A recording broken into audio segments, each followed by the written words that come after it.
There's all these amazing Bitcoiners doing all these different crazy projects, circular economies, or Bitcoin business, selling crochet, or yeah, just all kinds of things. And they have their communities. They have people they're orange pilling, not their families, their friends, their people in the circular economy, people that come to the circular economy. So it's this, around these orange pillars are these communities or people. And if we just follow that path that Blink seems to have already been on, I think it's hard to not do the right thing, I think.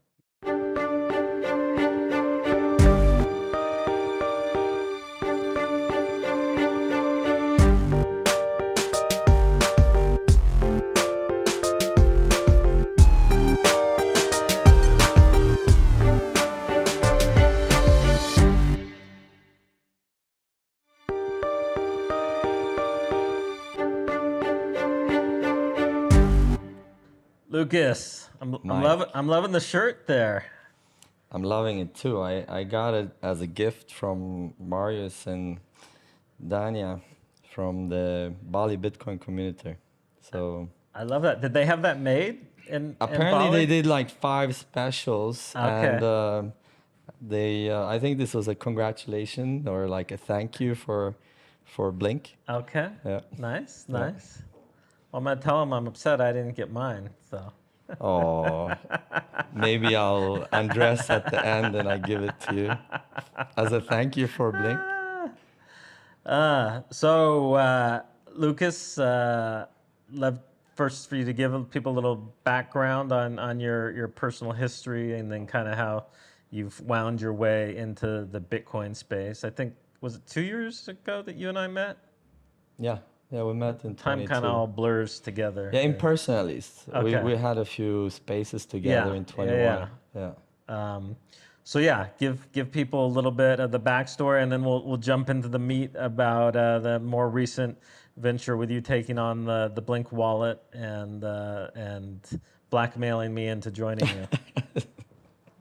Yeah, so yeah, I'll go all the way back to 2011 actually. My Bitcoin journey started with, I knew nothing about Bitcoin then, but I was pitched an enterprise blockchain for my e-signing company. So I had a company to sign documents electronically, and I was thinking about how to make the contracts sovereign. So when you have a digital document, the problem is it can always be manipulated, right? Mm-hmm. And how do you make sure that you can go to court 20 years later? You can use that as evidence. So yeah, I was nerding into that, trying to figure out how to make the best solution, and came across this Estonian enterprise blockchain. And I had no idea. My team looked at it. Oh, the math checks out. And 1 year later, we integrated it to stamp the hashes on the blockchain. And yeah, that was all I knew about. It was many years before blockchain became a buzzword and people started shitcoining and all that stuff. And I didn't think anything about what we did, as yeah, it was a solution. Then 2013, 14 crazy bull run happened, and I was like, okay, I'll take a weekend to look at this Bitcoin thing. And yeah, unit of account bias is a real problem. So I went to some virtual world, bought Litecoin, because I wanted to buy quick. I didn't have time to do KYC. So I bought Litecoin. I sent it to EBTC, a Chinese exchange that didn't do KYC either. And I bought some Bitcoin and immediately converted it to the cheapest coin I could find, which was Feathercoin. What coin? Feathercoin. Feathercoin. Yeah. The yellow has similar trauma to me, apparently. Yeah, yeah. So Feathercoin. I think I touched Dogecoin at that point, but I was like, oh, that's more expensive than Feathercoin, so I'll do Feathercoin. And quick interruption with an exciting announcement for you guys. We have the Plan B conference coming to El Salvador. For those of you who have gone to the conference in Lugano in the past, you know what an amazing job they do. So I'm super excited. They're bringing it to El Salvador this year, January 30th and 31st. So we got a little promo video to show you guys, and then we'll get back to the podcast. But as you can see from the video, there's just a number of the top speakers from the space that are going to be coming to speak. We're also doing a full Spanish track, and I think this is the first time any conference has done like a full Spanish track alongside the English track. So we have two stages that are going to be Spanish only. We really want to focus on having an impact on Latin America, so I'm excited that they're doing that. The other thing that they're really focusing on is circular Bitcoin economies. And obviously at Bitcoin at Beach, that's what we're all about, is circular Bitcoin economy. So we have actually been very involved with helping them put on this conference, and very much encourage you guys to make it part of your schedule for this year. We have a discount code for you also. So if you put in Bitcoin Beach, you will get a discount. So make sure you get your tickets now before they go up in cost. And then also make sure you get your accommodations, because it is going to be packed in El Salvador during this conference. Didn't think much about it for the next 4 years. And then as I was building Scribe, we ended up having 3 shareholder fights. Pretty nasty over like 1.5 year period. And eventually I got kicked out. I was pretty good at fighting, but it's hard to fight billionaires and millionaires when you're an entrepreneur with no money in your pocket, and you're alone fighting everybody else. So I got kicked out, and I had some time on my hands, and then the 2017 bull market started happening. So I looked into Bitcoin again, sold a quarter of my company to buy Bitcoin, and I promised myself to buy 50% Bitcoin. And at the peak of the market, I think I don't remember, January 2018, finally I got the cash so I could buy, and I bought the top 99 shitcoins except Bitcoin. And then I hodled all the way down. I did some consolidation, and then I hodled all the way down 98% over the next couple of years. I just didn't want to look at it. So I had this very profound distaste for anything that has to do with, I was not a Bitcoiner yet. I didn't understand the difference. So when we sold the e-signing company in 2020, first I sold my shares, bought some back, and then there was a managed buyout 3 months later. Suddenly, for the first time in my life, I had money more than 24 hours when I lost all my money and then crashed the next day. So I knew one thing for sure. I'm not buying any crypto. Fuck crypto. It's not anything that I want to touch. I spent the next 6 months. This was when I think I sold my shares the week before the COVID crash on the Nasdaq. Okay. And then, you just saw the stock market going up, and I started looking at all these assets, like stocks first, and oh, this looks super manipulated, right?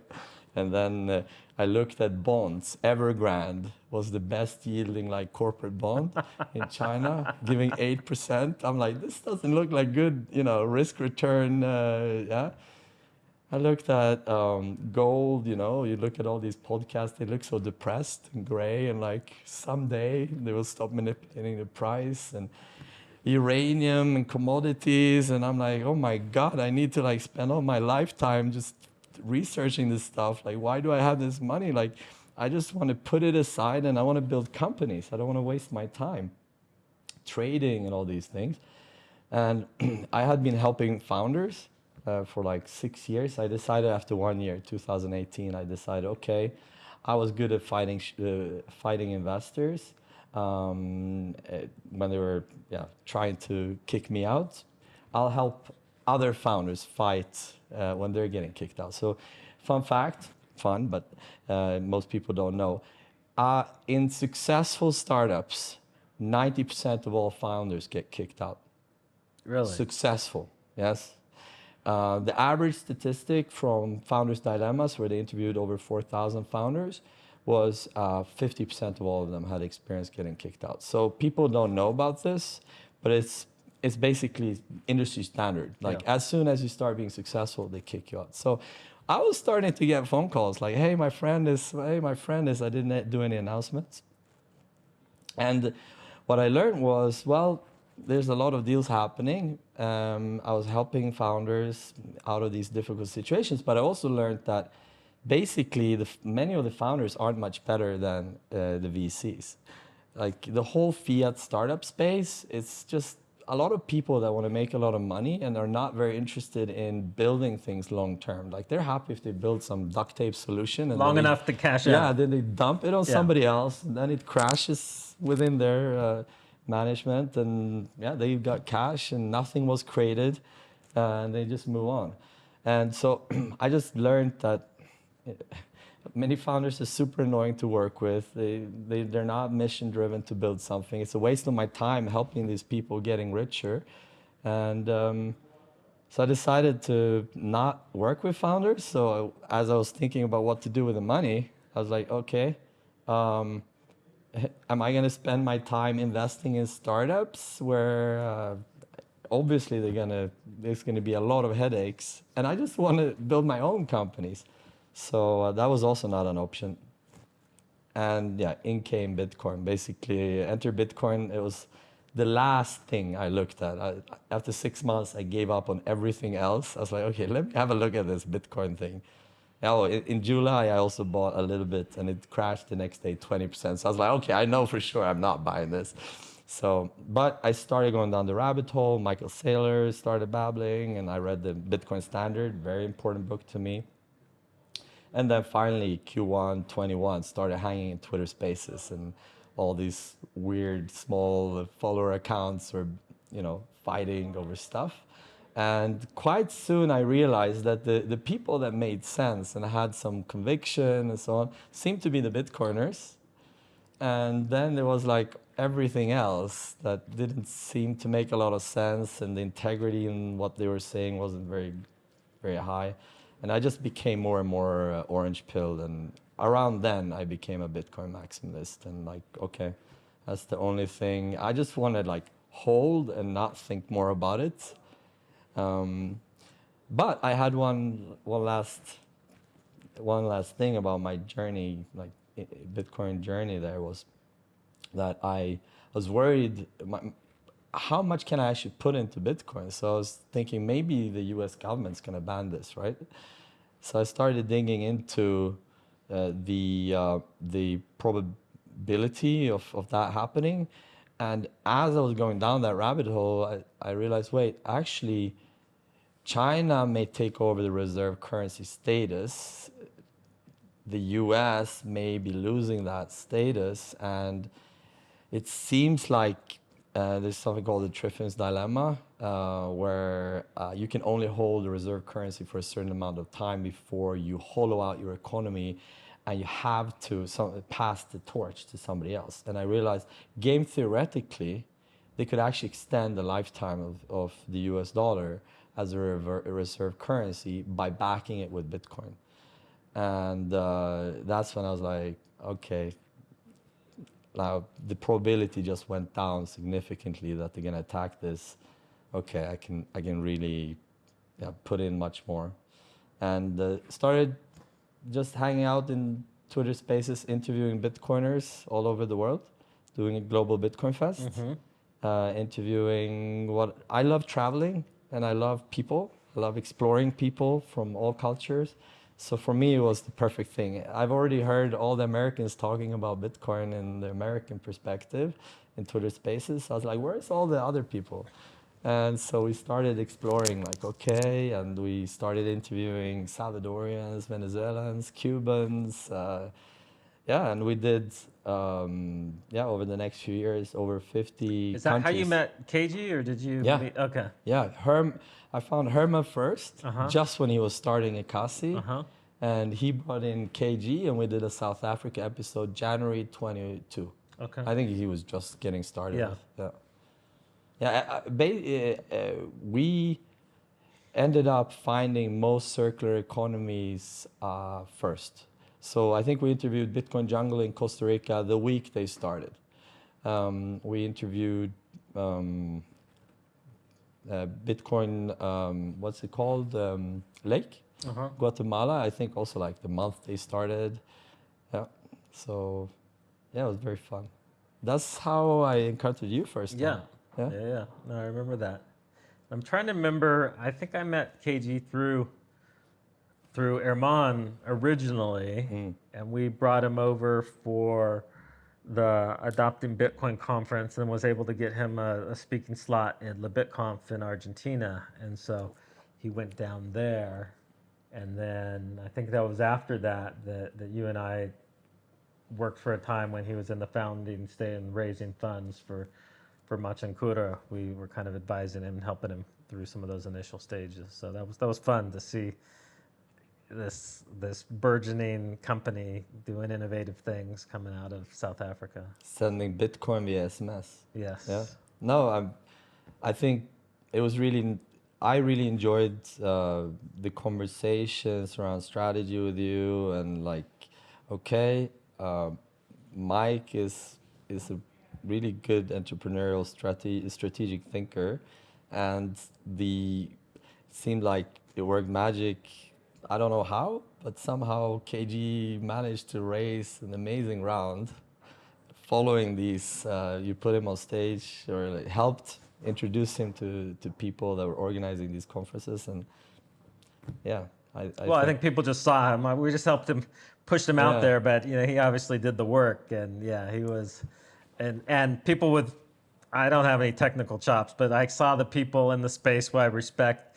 They were like, no, this guy is different. He's building something real here. So it was fun to see. And then how long were you in El Zonte? Okay, yeah, we arrived in August 22. Yeah, we're just gonna be here for a month and feel the vibe. And within the first week, I had a weak moment, and we drove into El Tunco, and there was a cat lying in front of the car that didn't want to move. So I got out of the car and I saw the ugliest cat I've ever seen in my life, like a skeleton, some sort of zombie half creature walking away. And I thought, like, nobody's gonna touch him because he looks so ugly. And I have some time on my hands. So, I'll pick him up. And that became the start of 3 months being stuck in El Salvador because nobody wanted to adopt this cat. And it was in the middle of the bear market, so it wasn't that much people around. So yeah, we got to hang out a lot. Yeah. And I got to meet you and Roman and Nikki and James. And yeah, it was, I feel it was, I look back at that time and it was just this really beautiful, like, virgin period, like where it's going. It was 1 year in, right? So it wasn't that new, but yeah. And then jumping on to Blink. Yeah. So I was at the Bitcoin conference in Nashville. I remember there. And I think you called me like multiple times, and so I was like, all right, I better pick up and find out what Lucas needs, because initially I was, you're running around, and I was like, all right, let me see what Lucas needs, and then yeah, you dropped on me that there was potential of there being a transition at Blink, so I'll let you tell the story. Yeah, yeah, so in February this year, I was in Dubai and at the Bitcoin Oasis conference, and ended up spending a lot of time with Kemal, who's main organizer of Adopting, also at Galoy. So he, after the conference, he pinged me and said, "Hey, can I introduce you to Nicholas, the founder of Galoy?" Yeah, so I had a call with Nicholas, and he asked, "Hey, would you want to join as COO maybe, could be. Kemal said that, he liked the way you think and your experience. I said, I'm unhireable. I think I'm a terrible employee. So you definitely don't want me to be in your team. But I've been doing this thing with founders for the past 6 years where I just give free time. Yes. And I do it like on a weekly basis, non-committal. You just fire me the next week if you don't like what I'm saying.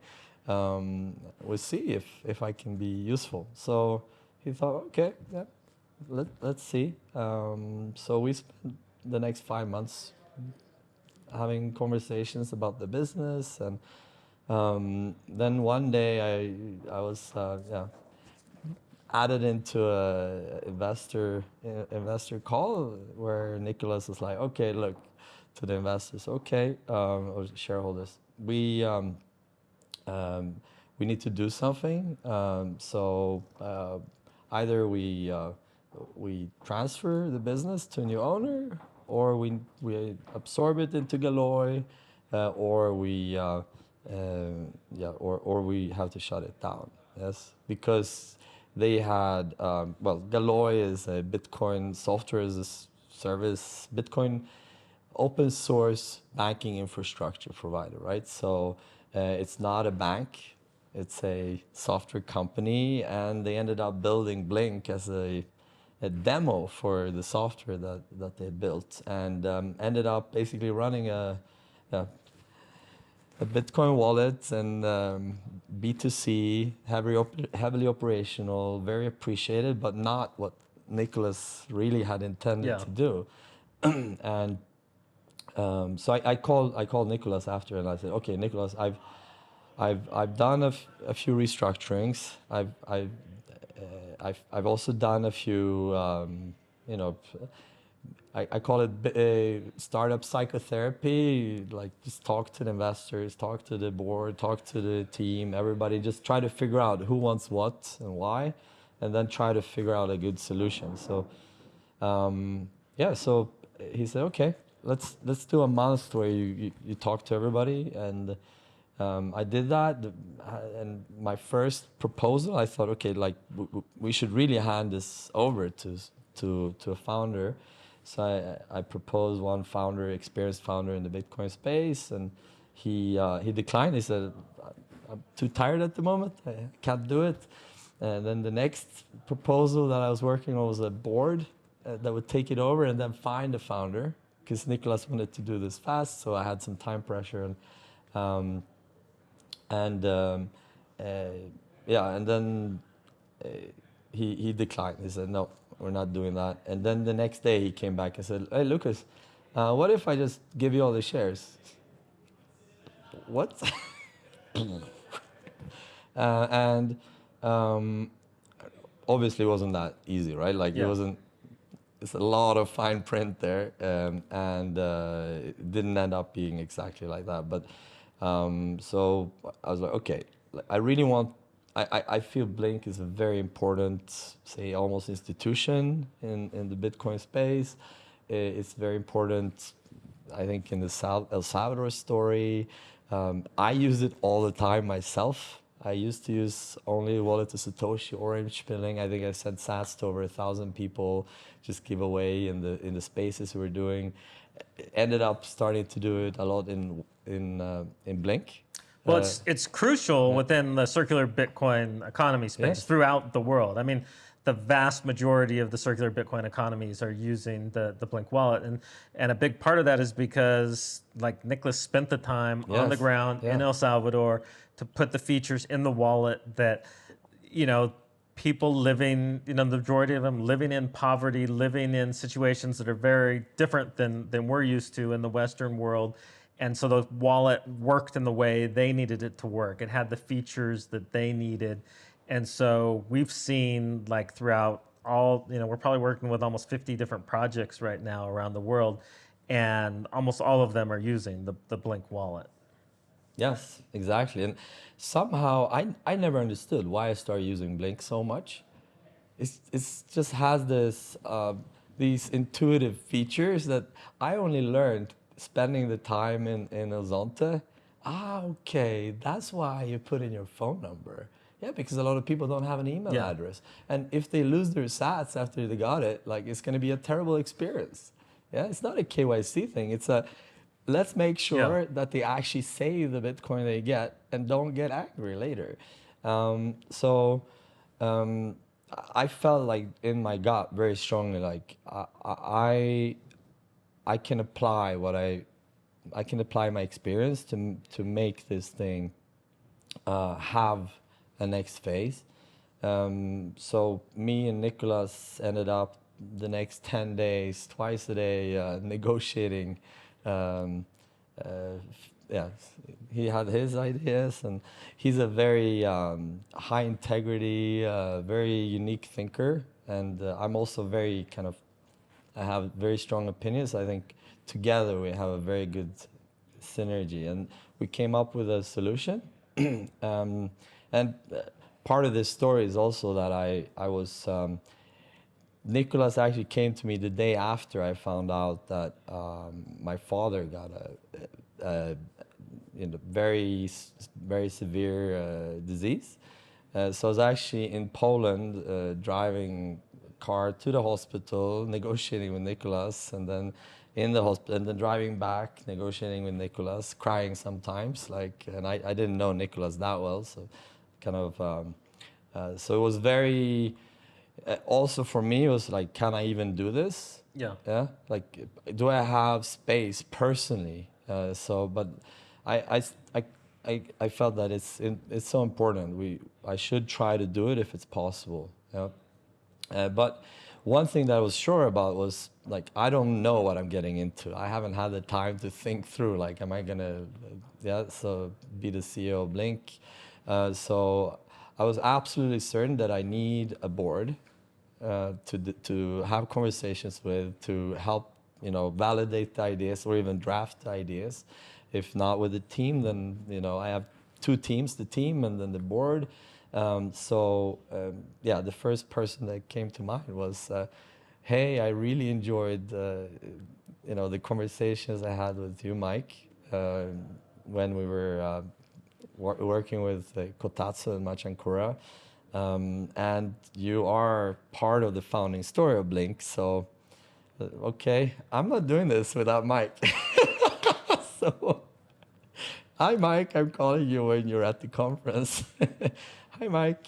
And I said, well, I'd love to have you on my board. And I ended by saying, if you want. And you laughed. You said, well, it's not as if I'm not sure if like want is the right word. It's do I have a choice here? Well, I don't even think it was that. I think you followed with, yeah, I'm not going to take the deal unless you join the board.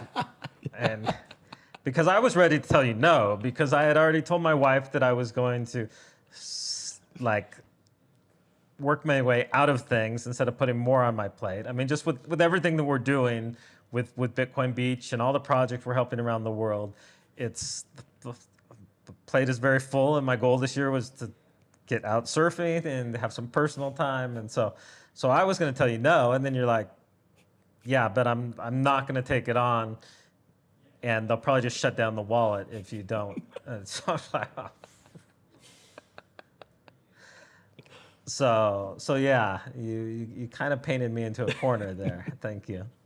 But it is. I mean, I thought long and hard about it because so much of what we're doing around the world would be impacted if Blink were to shut down, because there's just no other wallet that has the features and that works so well for people. And then even the trying to migrate people from one and explain to them and what a nightmare that would be. And so I was like, okay, I need to make sure this deal happens, that Blink continues. And it has such a good name and reputation, and it's such a user-friendly wallet that I know how much work has gone into getting it to this point, and so I wanted to make sure that it would continue on and become what I think it will ultimately be as a force a global wallet that really has global reach. And also, I think an important part as well is El Salvador is now giving birth to really interesting tech companies. Yeah. And Blink is a product of this journey that the country's been through as well. I think a lot of tech companies are looking to come here, Bitcoin companies specifically, but also they're creating tech-friendly regulations and so on. So I think Blink, I was thinking Blink is part of this Salvador success story as well. So yeah.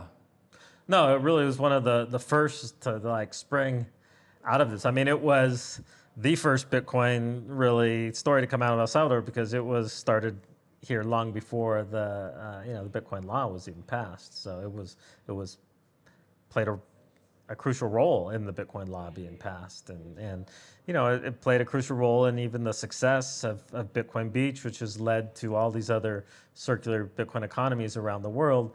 It's you never know what directions things would have taken, but I don't think the project would have been nearly as successful without the wallet that was, features were built specifically to address the needs of people in El Zonte and El Salvador in general. So, and thank you for saying yes. I feel it's a privilege to have you as a mentor. Yes, and I felt throughout this process as well. So I try to reach out to different people that I've met or I know better in the Bitcoin space to get their perspective on this. So for example, I called the founder of Wallet of Satoshi, Daniel. I met him in the Vietnam Bitcoin conference like a year ago or something, and I was like, "What do you think?" And he said, "Well, please do it because we need to be as many as possible. This is a hard journey. We need to do it together." So that was, interesting input. I called Jeremy Showalter, a friend from before I was a Bitcoiner. We had like these weekly conversations about his startup before, and then it was a fiat savings product, and I was starting to read the Bitcoin Standard. I'm like, shit, Jeremy, maybe you should also read this book. And then he became the chief product at Swan. I think it's now the Jeremy's chief business officer. And he came with such great product thoughts, because obviously he's done a lot of research about that. So I was like, okay, I really want Jeremy to mentor me too, and Gerson Martinez, he's the chief strategy of Bitcoin Volcano Energy. He had this very inspiring. He was talking about how we can even more make Blink into a El Salvador story, and we can base ourselves even more here, and how his vision is to, help El Salvador in the next phase of its journey. So he really wanted to help. I'm like, okay, I'm really inspired by that story. So I want to have Gerson telling everybody else his ideas, and KG ended up inviting KG as well, because I was like, KG, always when I call him, he has like the best, latest tech update. Like, oh yeah, this is how you do Bitcoin on SIM cards. This is how you. So, and he knows the whole South African community, because they're doing a lot of stuff there. So we ended up having a board, also Moritz, Spectre Wallet founder. To my understanding, he's been working closely with Blink all of his time. And he became a close friend during the 22 journey. We stayed in Panama a bit, talked to him. And Bitcoin Curacao, I don't think he wants me to mention his name, but he was the lead investor. He came and said, when everybody else was uncertain, he was like, can I put in money? I want to be the lead investor here, please.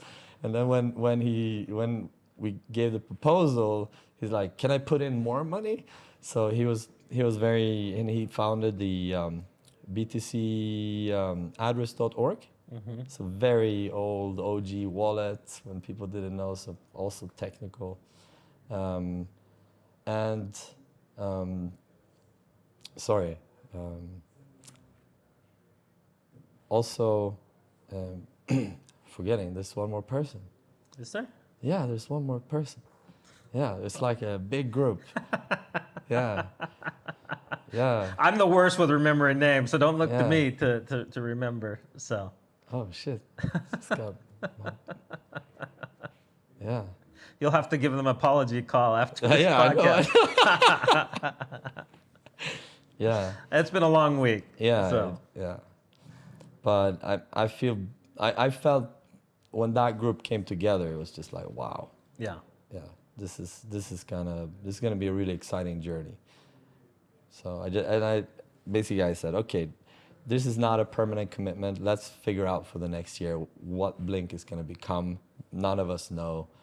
And then everybody came together and like, okay, let's do it. And last thing in this war story, just when we're about to sign all the documentation, turned out that so we decided, okay, let's move it from Delaware. We don't know, US is so Bitcoin unfriendly. Let's move the holding company to Prospera because they have Bitcoin as unit of account. They implemented that half a year ago or something. And it's a super cool jurisdiction. It's close to El Salvador. It's the only place in the world where you can officially have Bitcoin as unit of account. Only place in the world. Yeah. And even El Salvador still requires you to have the dollar equivalent when you keep your books, but Prospera will allow you. And for people who don't know anything about Prospera, it's this free city initiative. They have a section of real estate in Roatan Island in Honduras that they have kind of legal jurisdiction over. All the non-criminal laws, they're able to implement and change and devise how they want. So it's very business friendly and set up kind of as an economic empowerment zone kind of for the region. yes, I looked at a lot of jurisdictions. I'm an entrepreneur. I like legal clarity and simplicity, tax clarity. And they just figured out, if you read the book Free Private Cities, basically Prospera is the implementation of that. And it's the most beautiful legal framework. I became a legal nerd when I did my e-signing company. And so I really nerded in and like, wow, this is so cool. In 22, I started looking at, wow, this is so cool. You could even pay your taxes in Bitcoin. You can get like yeah. So it took like 1.5 years of conversation with them before I got the final confirmation. Like, okay, you can do Bitcoin as unit of account, and that was so. Okay, let's do the holdco in Prospera, and I knew Jorge Colindres. He's the governor of Prospera. I called him and like, hey, could we do this? And I was just scrambling to figure out who can we have as transaction lawyer here, because I don't even know who can write the paperwork. I can't do it that fast. And I was like, Jorge, could you help here? Because I don't even know how I get this done. And he said, what? Blink? Blink is awesome. Blink is so cool. Like, we want Blink. For sure, I'll help out. And he hasn't done any legal work for the past 3 years outside of his Prospera work as governor. So it's not technically the governor. I don't think it's like technical something. Yes, but that's basically what he is. And so he took this on as a unique, because he felt it was so important for Prospera to show that even Blink comes to Prospera, and so he helped with drafting the paperwork, and we're like ready to sign, and Jorge pings me like, hey Lucas, we have a problem. The Supreme Court of Honduras just ruled the Zeta regime illegal retroactively. So any company that was incorporated in Prospera ever is now illegal according to the Supreme Court. And what do you want to do? And so I called Nicholas. Hey Nicholas, what do you think? Do we go ahead, or it relies on you if you still feel comfortable, right? Because Galois still remains a shareholder, and like you're the key person. That's and and basically in that conversation, both of us were like, but who are we as Bitcoiners if we just dump our allies as soon as they encounter some problems, right? Here's a Bitcoin friendly jurisdiction alongside of El Salvador, the most Bitcoin friendly jurisdiction in the world. It's just getting hammered by a government that is trying to implement Venezuela style communism. And what, we're just gonna, bye bye, you helped us with the deal and draft paperwork, but now we're not. Yeah. No. This is not how we win the war. Like we have to support our friends. Yeah, let's do it. Let's go on with Prospera. So I started calling the investors because one requirement was, we had to raise a minimum amount of a minimum $1 million for the fundraise, and yeah, we got pretty well oversubscribed, and so I had to call the investors. Hey, are you still happy to invest in an illegal jurisdiction? And everybody was like, let's do it. We're not backing down. And I felt it was just the whole process for me just showed so much collaborative spirit from everybody in the Bitcoin community. And just the core of the deal was, it was pure trust. It was just Nicholas, like, Lukas, like, you did Global Bitcoin Fest, you know all these communities, you love the pleb perspective. You're not gonna make this wallet into something that's not Bitcoin. Like,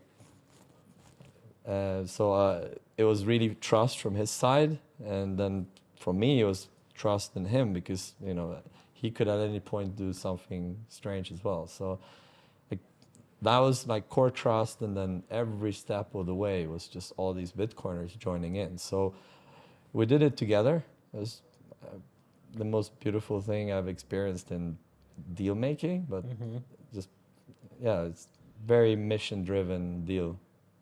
And so happy with everybody that joined in. Yeah, it's going to be a wild ride from here to Yes. see, because now, like the challenge with a lot of things in the Bitcoin space, it's one thing to have a good product. It's another thing to have a product that's economically sustainable, that's actually can be profitable. And so, obviously there's challenges in that, but Blink has this, huge and growing user base and such a great reputation, and so I think there's tons of potential. So you just got to figure out how to do it. No. I tell everybody I'm chief confused officer at the moment. I don't know anything. What are you gonna do with Blink? Yeah. I'm just listening. No, but I do have some. I think I'm just trying to figure out first principles at the moment, like what is actually Blink? What is Blink actually, and what is really important? What are the frameworks that we should operate within? Because it's easy to like, oh yeah, let's do this feature, let's do that feature, let's collaborate with that company and things like that, or let's charge here. But it's much easier if you have a framework. Like, okay, does this fit our framework? Like, is this what we want actually are doing? So I'm starting to arrive at the conclusion. It's not anything final. I need to talk to the board more and really see if everybody agrees on this. But my sense is that Blink should be the best orange pill tool, orange pill wallet, the best wallet for orange pillars. Yes, so there's all these amazing Bitcoiners doing all these different crazy projects, circular economies, or Bitcoin business selling crochet, or yeah, just all kinds of things, and they have their communities. They have people they're orange pilling, not their families, their friends, their people in the circular economy, people that come to the circular economy. So it's this around these orange pillars are these communities or people, and um, they seem to be the ones that have adopted. I mean, we. I mean, I am one of those people. So, if we just follow that path that Blink seems to have already been on, I think it's hard to not do the right thing. I think because we know ourselves fairly well, we know each other. Yep. No, definitely. No, I'm excited about the potential there, and like you said, just figuring out how to focus on.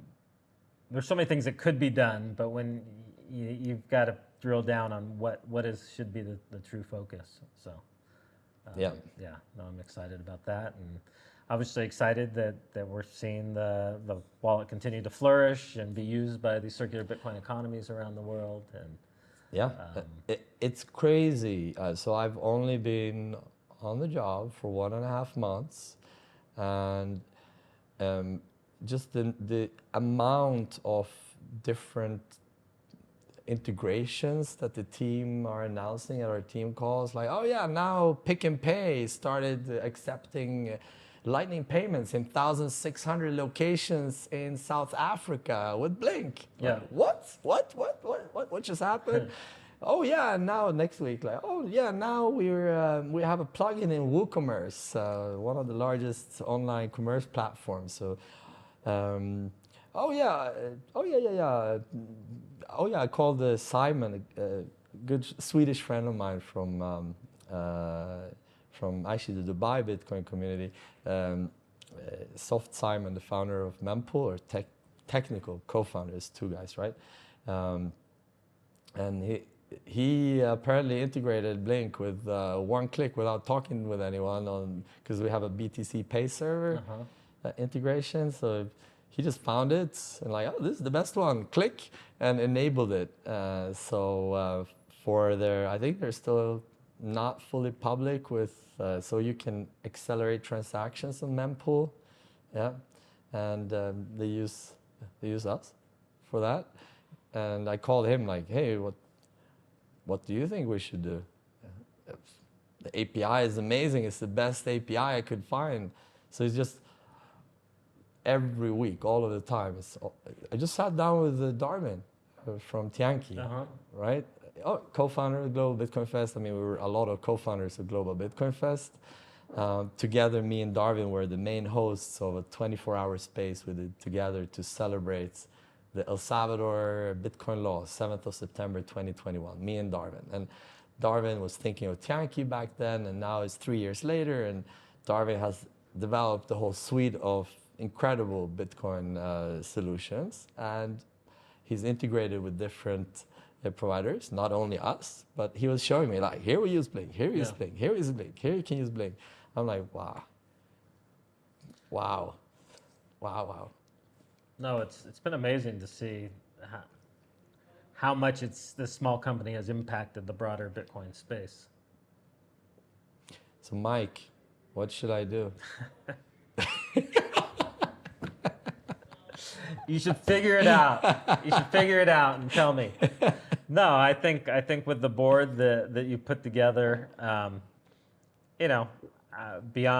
besides the blackmailing that brought me in, it will be exciting to be able to work with the team that you put together for the board. A lot of just great people from the space. So I'm looking forward to learning from them and their expertise in all the different areas. And obviously this is going to be a long road, but I think everybody on the team really believes that this needs to work. And it's not obviously everybody wants it to be a profitable company, but it's not like financially motivated. It's more, it's deeper than that, and just comes from the view that this has to be successful because this is what all these grassroots communities are relying on. So it's an ideological war. I think that they see it as like, no, we need to be successful in this. Yeah. So and I just feel it's already is successful. Yeah. It has such a strong community. That's what I'm overwhelmed with, just seeing. it's just like, okay, let's just make sure this continues Yeah. this way because this is so awesome. I don't want to interrupt too much. Yeah. So No, 100%. Well, I'm going to cut this a little short because this is my fifth my fifth podcast today, and after a panel. So yeah, it's I'm good before yeah, my yeah, your voice runs is out. running out. So, but we will obviously do several follow-ups. Yeah. Obviously I'm highly involved in this. So next time you're in El Salvador, we'll follow up and give people updates of what's happening with Blink. But for now, how can people follow you, and what would you on Twitter or Yeah. So Noster or wherever you're at? yeah, I'm on Nostr as well. I'm on Twitter under my last name Duczko, um, and can just text me there. My DMs are open. Also Lucas at blink.sv, obviously my email. Yeah. Yeah, I don't like email much, but I will reply, and we'll transition very quickly to another app. Yeah, and otherwise, I think one of the maybe core things is I'm actually the person on the team that knows least at the moment. So like, if you have ideas or like, yeah, I'm happy to talk, but I'm not necessarily the person that will know the most. Yeah, there's people that just know so much already on the team, and this. Oh, I wanna add this. I'm so grateful for how Nicholas made it possible, just prepared the company.